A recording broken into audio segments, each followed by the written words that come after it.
Imagínate caminando por las calles de una ciudad donde cada esquina cuenta una historia de esplendor y lucha.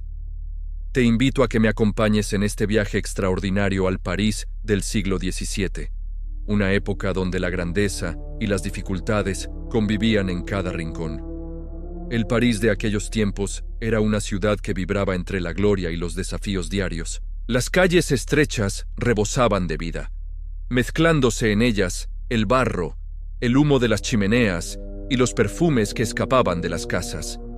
Los mercados bullían con actividad, mientras las campanas de las iglesias resonaban anunciando tanto celebraciones como inquietudes.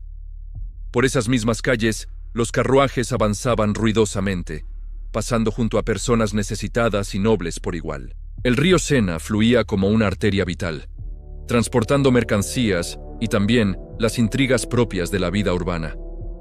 Tras las ventanas cerradas, figuras importantes de la iglesia tramaban sus planes mientras los poetas susurraban ideas de cambio.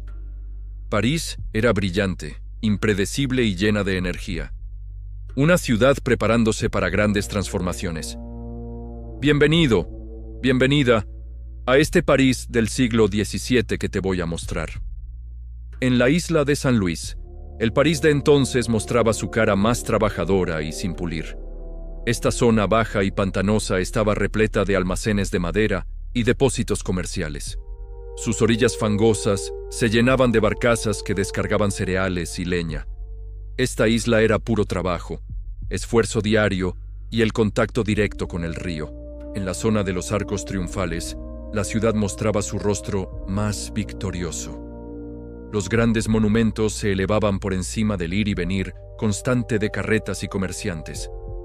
Sus esculturas talladas observaban desde lo alto todo el bullicio diario que ocurría abajo.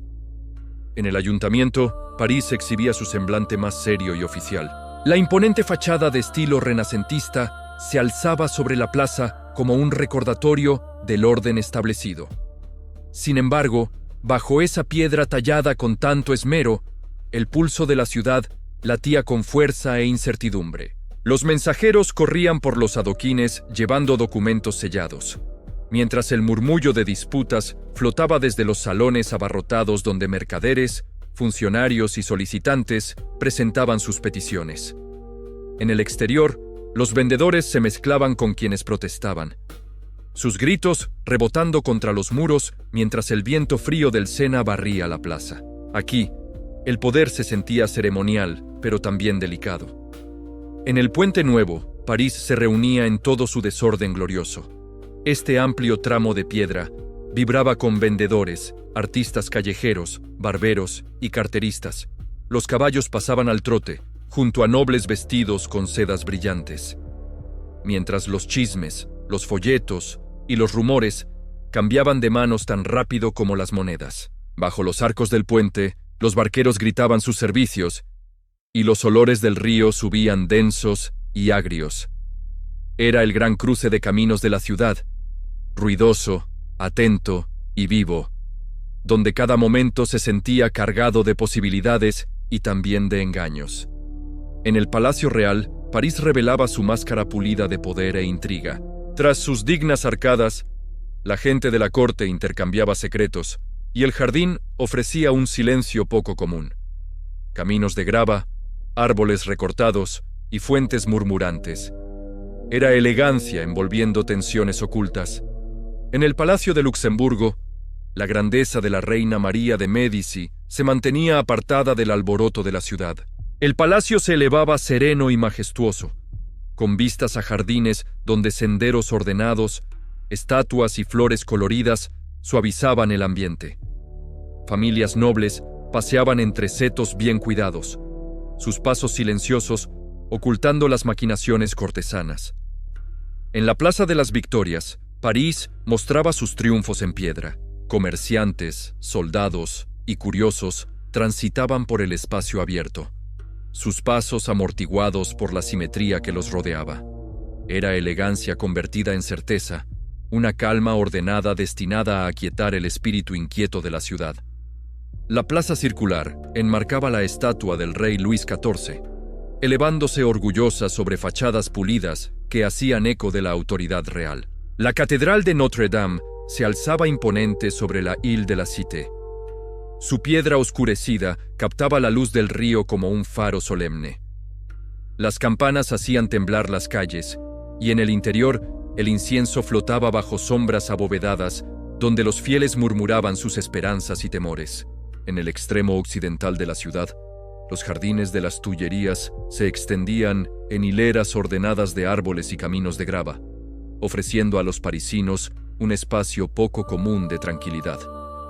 Más allá se encontraba la puerta de entrada, donde la ciudad se abría hacia terreno despejado y la brisa del río transportaba tanto polvo como rumores cortesanos.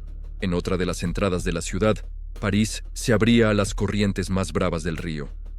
Las barcazas llegaban repletas de cereales y madera, sus tripulaciones gritando por encima del estruendo de las carretas que se dirigían a los mercados.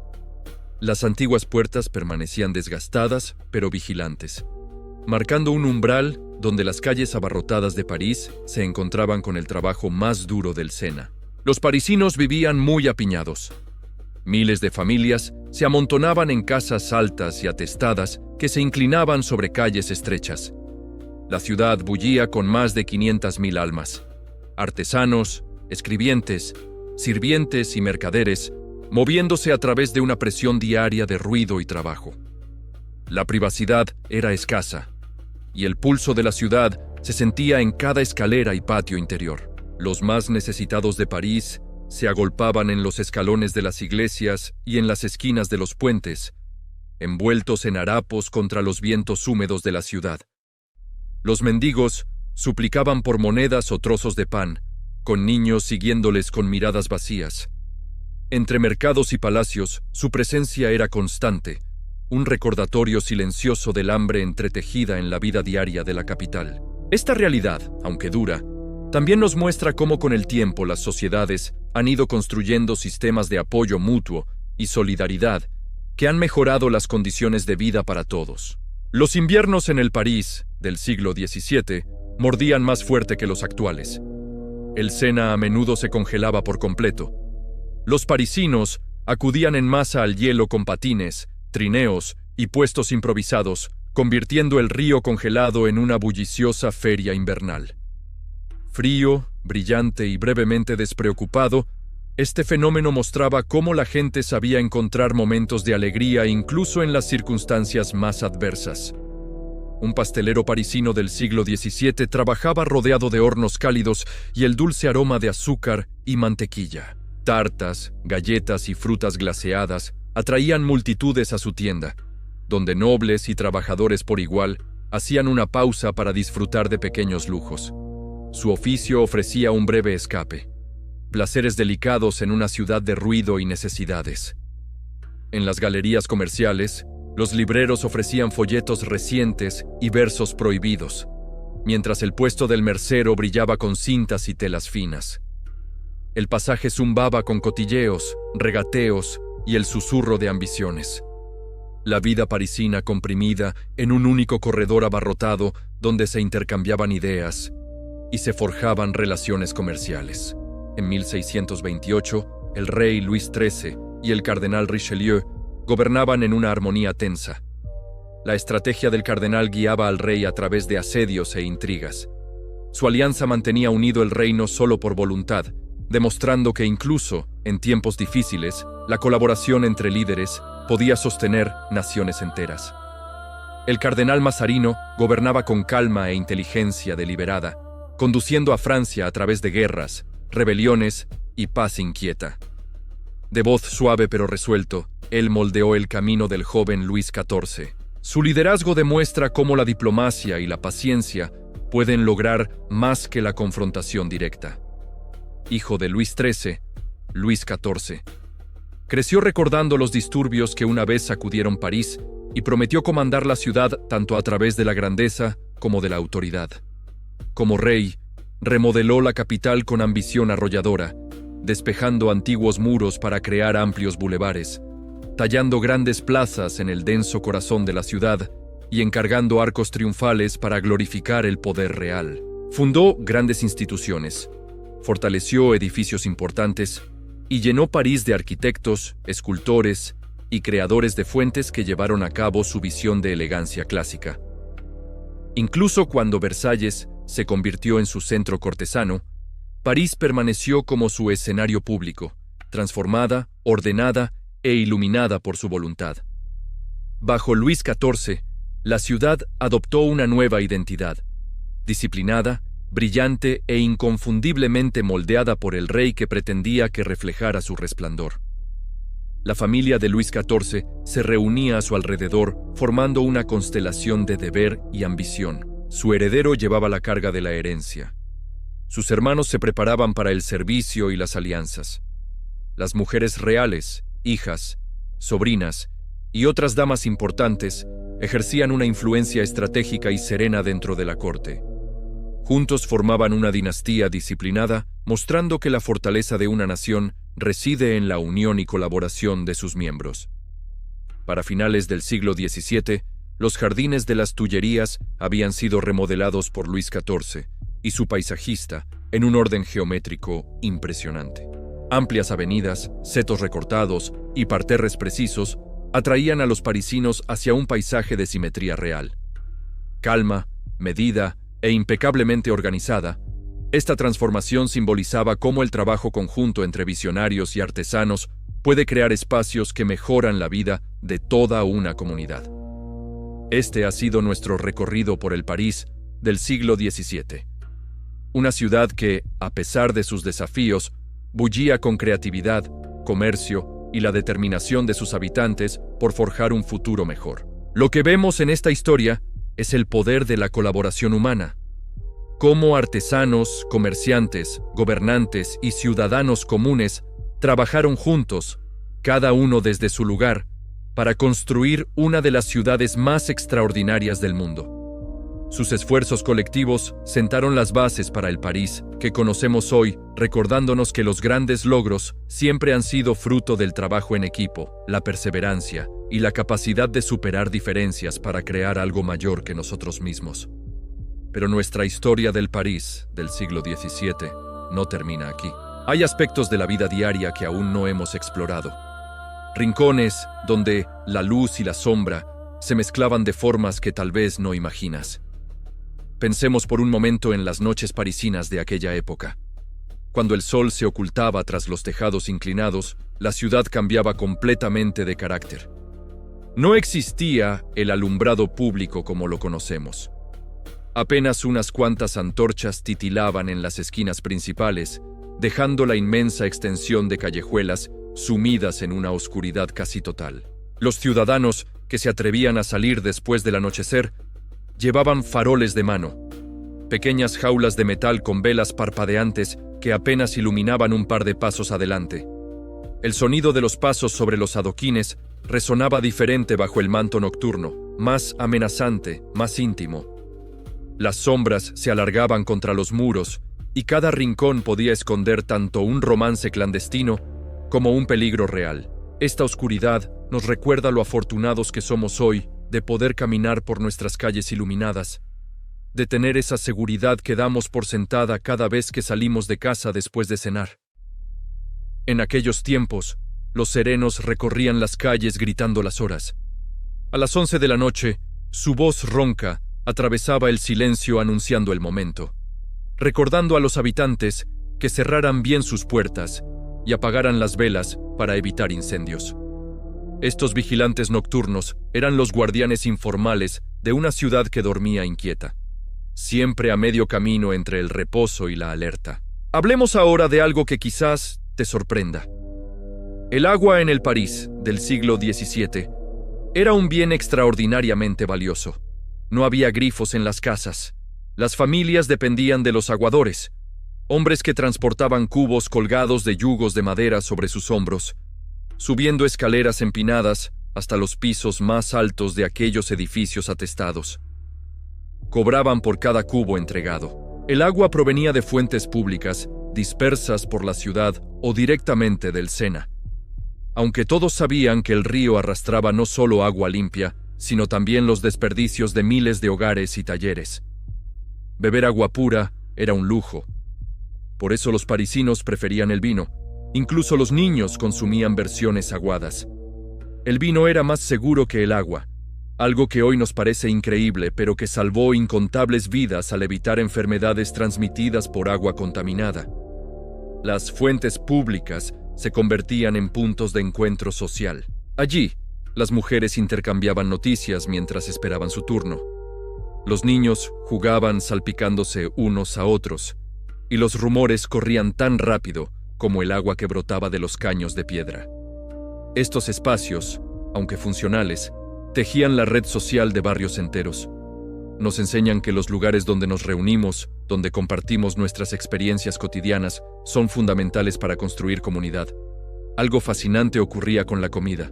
Los mercados parisinos abrían antes del amanecer, cuando la ciudad aún dormía a medias. Los campesinos llegaban con carretas cargadas de hortalizas, huevos, aves vivas y quesos envueltos en telas. El mercado de Les Halles era el corazón palpitante del abastecimiento urbano.